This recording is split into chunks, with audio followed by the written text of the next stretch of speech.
Hello everyone, আসসালামু আলাইকুম। সবাই কেমন আছেন? সবাইকে আমন্ত্রণ জানাচ্ছি নতুন একটা ভিডিওতে। সবাই কেমন আছেন আমার প্রাণের প্রিয় আপু এবং ভাইয়ারা?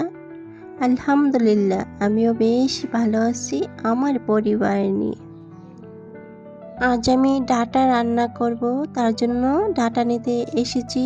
তাই ডাটাগুলি উঠিয়ে নিয়ে গেলাম। নেওয়ার পরে বাসায় একদম পরিষ্কার করে নিয়েছি। আর ডাটা আলু দিয়ে আজকে আমি রুই মাছের ঝোল রান্না করব। আর এখানে আমি 4 পিস মাছ নিয়েছি। আর মাছগুলির মধ্যে এখন হলুদ আর লবণ মাখিয়ে নেব। আর এই ভিডিওটা আমি রমজানের আগে বানিয়ে নিয়েছিলাম।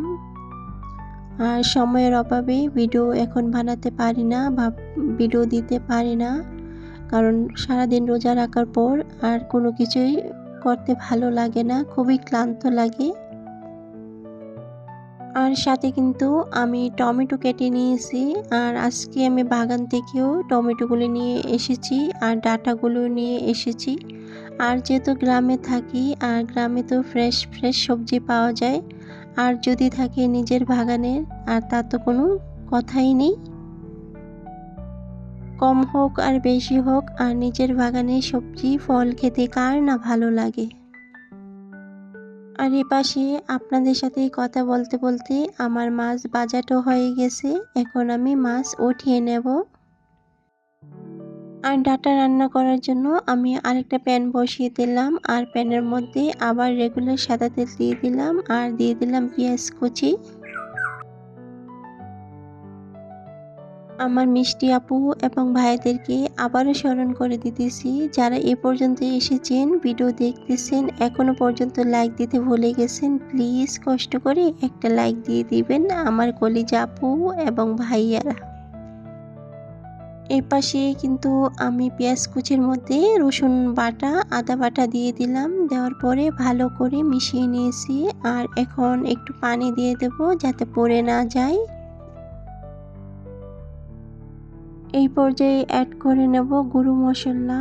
আর এখানে দিয়ে দিলাম হলুদ গুঁড়া, আর দিয়ে দিব মরিচের গুঁড়া, আর দিয়ে দিব জিরা গুঁড়া। এখন ভালো করে আবার মিশিয়ে নেব।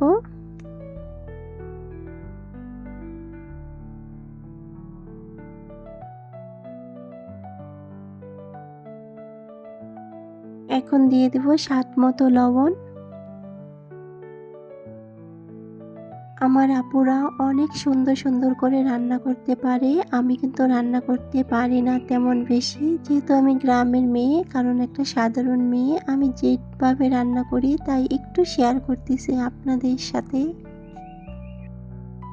মশলাটা কষানো হয়ে গেছে। এ পর্যায়ে আমি অ্যাড করে দিছি কেটে রাখা ডাটা আর আলু, আর দেওয়ার পরে ভালো করে মিশিয়ে নিতেছি।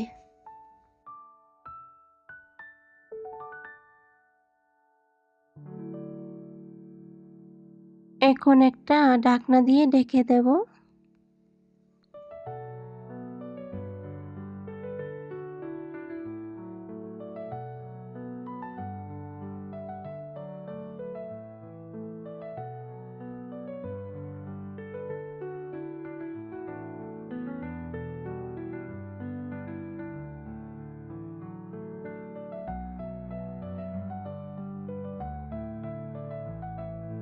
এই পর্যায়ে ডাঁটার মধ্যে আমি পানি অ্যাড করে দেব পরিমাণ মতো।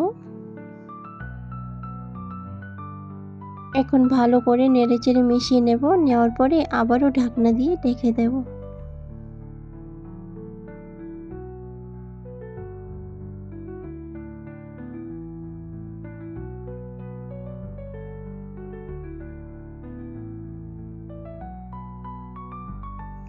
এখন ঢাকনাটা উঠিয়ে আমি এখন কেটে রাখা টমেটো অ্যাড করে দেব।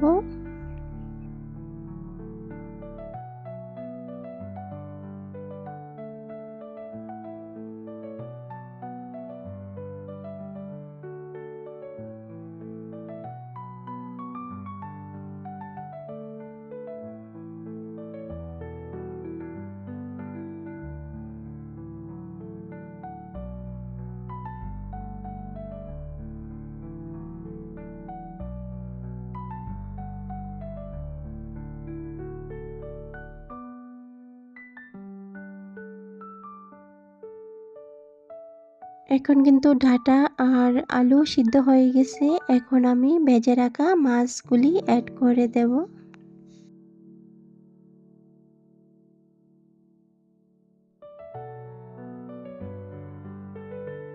এখন দিয়ে দেব ধনিয়া পাতা, আর ধনিয়া পাতা দেওয়ার পরে ভালো করে মিশিয়ে নেব। মিশিয়ে নেওয়ার পরে আমি উঠিয়ে নেব।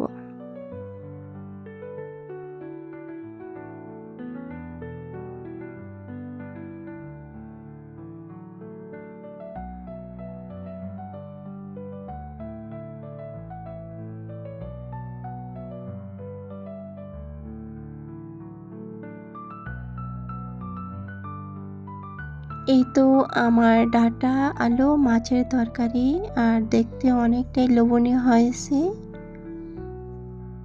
এতেও কিন্তু অনেকটা মজা হয়েছিল। যেহেতু আমি ডাঁটার তরকারি খাই না, তারপরও খেয়ে নিয়েছি।